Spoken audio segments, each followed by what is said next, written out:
Hello students and welcome to a new class of estructuras comparadas del inglés y el español.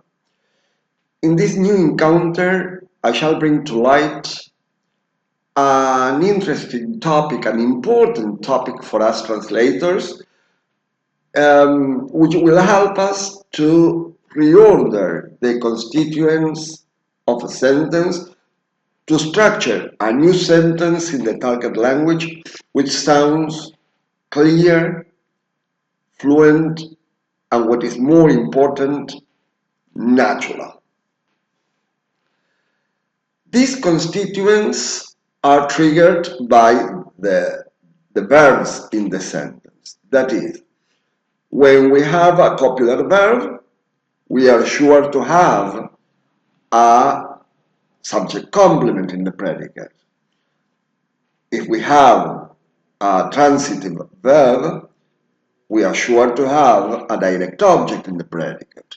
Or even if we have a detransitive verb, we are sure to have a direct object and an indirect object, and so on and so forth. But what happens with this arrangement of constituents in both languages? En el inglés, este orden de los constituyentes es mucho más estático. For example, I can say, my throat is dry. My throat, the subject, copular verb, plus the predicate, the subject complement, dry. But in Spanish, are we going to translate it into mi garganta está seca? Does this translation sound clear? Does this translation sound natural? Of course not. Why? Because in Spanish, from time to time, we cannot translate sentences literally. We have other constituents to choose in order to convey the same meaning in Spanish. For example, tengo la garganta seca o tengo la boca seca. Se me secó la boca. You see? So this is important to take into account when translating. That is the arrangement of the constituents in order to convey a natural sentence, a sentence that sounds fluent and natural, of course, in Spanish. Now, let's go to the board, vamos al pizarrón y vamos a ver cuáles son estos 6 kinds of arrangements that the English language convey into Spanish. Let's see then how these constituents are arranged to make up, to structure a sentence. The arrangement of these constituents is what we call in English patterns. Sentence patterns. Modelos sintácticos en español. And these sentence patterns are the following ones. First of all, we have an equational pattern. Why equational? Because the subject and the predicate are equationally joined by a copular verb. That is, we have the subject plus a verb, a copular verb, plus the predicate always functioning as subject complement. And this subject complement may be a noun phrase, as in John is a doctor, an adjectival phrase, for example, John feels happy, or even a prepositional phrase or adverbial phrase.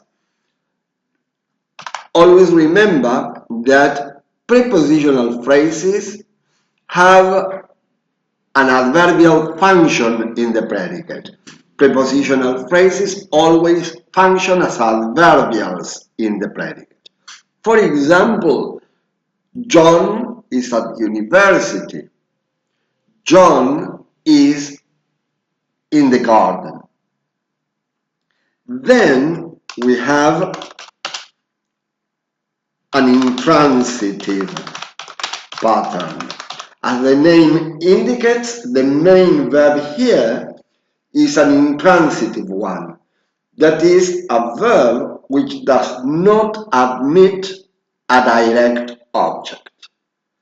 For example, the verb to live, I live in Argentina. Or the verb to go, they went to Europe last week. Contrary to the intransitive pattern, we have a transitive pattern. Here, the main verb is a transitive one, and therefore the predicate may include a direct object, and in this case, the main verb is a monotransitive one. Mono, only one object, a direct object. If the main verb admits two objects, a direct object and an indirect object, this main verb is a detransitive verb. And when this main verb admits a direct object and an object complement, then the main verb is a complex transitive verb. So, as you see, we have three different transitive patterns, and we are going to analyze one by one. Let's go to the transitive pattern then. And pay attention to these two examples I'm going to provide you with. On the one hand, I eat every day,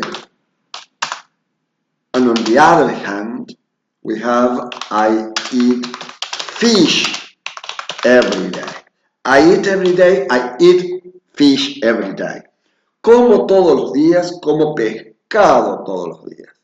What happens here? What is the difference between one and the other? I eat fish. Seguro ustedes me van a decir, fish is the direct object. Yes, so eat is a monotransitive verb. I eat fish, como pescado. And in this case, the pattern is transitive pattern. But what happens here? The verb eat is not followed by a direct object in this case. When this happens, when the verb is not followed by a direct object, when the main verb does not admit a direct object, it functions as an intransitive one. Eat, como todos los días. So, we have an intransitive pattern.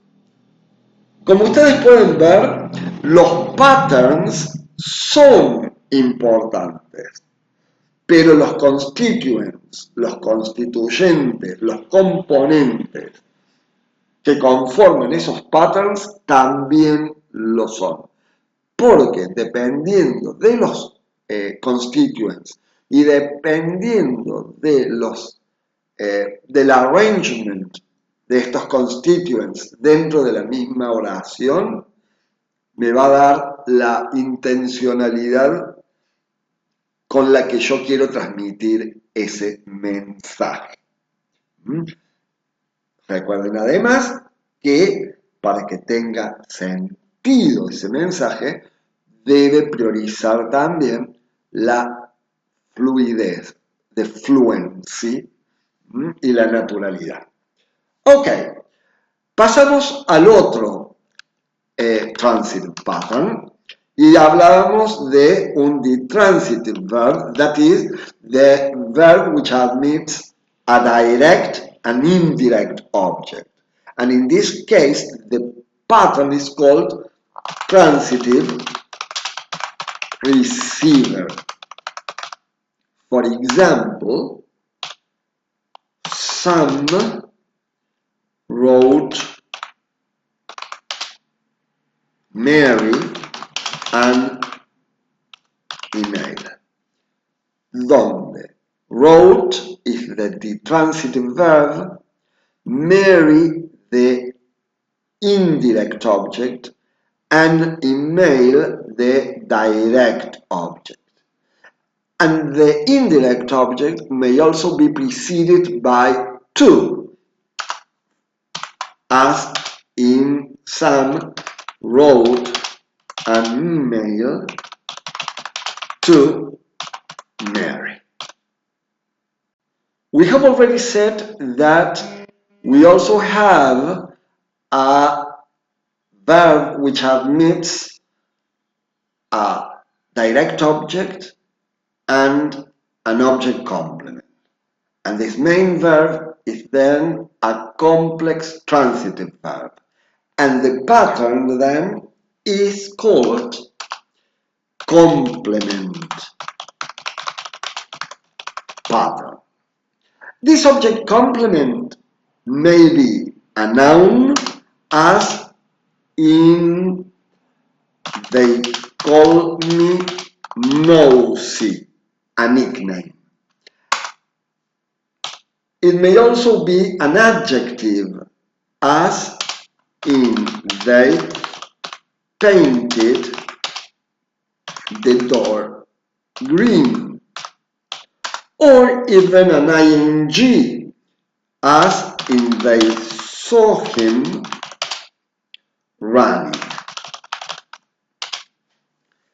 How would you interpret this last example? They saw him running.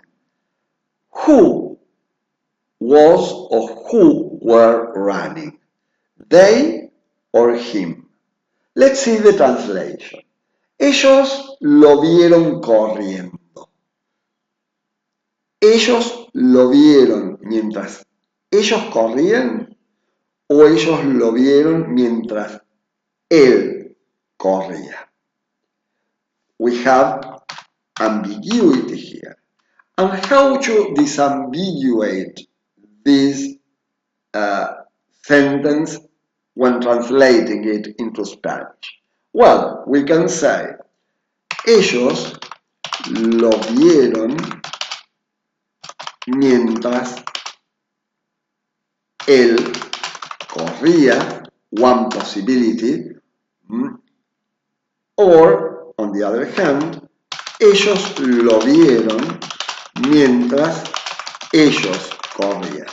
Habría que ver aquí todo el contexto para decidir en favor de una u otra oración, pero fíjense que pasamos de un complement pattern donde so is a complex transitive verb, him is a direct object, and running an object complement, a una transitive pattern donde vieron is a monotransitive verb, lo direct object, and then mientras él corría o mientras ellos corrían, an adverbial. And you can see here that to analyze the patterns, we shall leave out the adverbials. We are not interested in any kind of adverbial, right? So, this is important because depending on the message or the intention of the message we would like to convey, the arrangement of the constituents and the type of constituents we are going to select. Y estas son las grandes diferencias que separan el organigrama sintáctico. The arrangement of constituents, of complements en inglés y en español. No sé si ustedes se acuerdan de esos ejemplos, de esos examples que había introducido cuando abordamos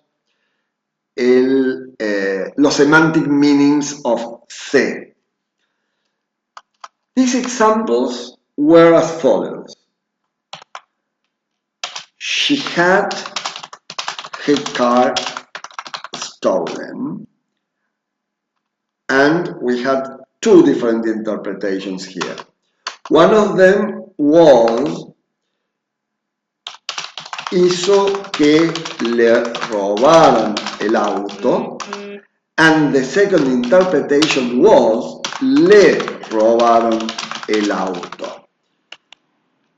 In English, we have a monotransitive verb, had, her car, direct object, stolen, object complement. So, a complement pattern. Had is a complex transitive verb in this case. But, as you see, in Spanish, the analysis will be different, and also the pattern is different. The arrangement and the selection of constituents is different. Why? Because in Spanish, hizo is a transitive verb, and que le robaran el auto is a direct object. So, the pattern is transitive. Hizo is a transitive verb, a monotransitive verb. And in the second example, le robaron el auto, le, indirect object, el auto, direct object. Therefore, robaron is a transitive verb. And the pattern is a transitive receiver.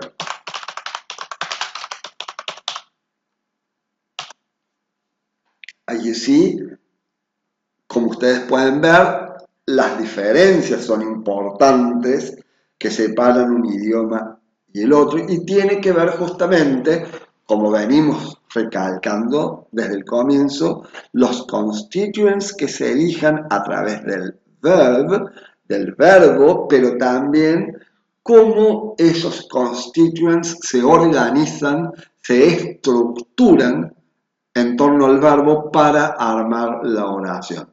Y la fluidez y la naturalidad que logramos en la traducción no depende de cómo la vamos a interpretar, sino va a depender de ese arrangement, de ese orden de los constituyentes, de los complementos en la oración. Entonces, fluidez y naturalidad tienen que ver justamente con ese organigrama o cómo distribuimos el orden de esos constituyentes en la oración. ¿Sí? Algo muy importante a tener en cuenta para cuando estamos traduciendo y cuando tenemos estos casos de ambiguity en la interpretación. Sobre todo cuando tenemos estos casos de ambiguity. And finally, we have an indefinite equational pattern. Why indefinite equational? Because we have an indefinite subject here, also called expletive subject, or the famous anticipatory there. There is, there are, or in the past, there was, there were.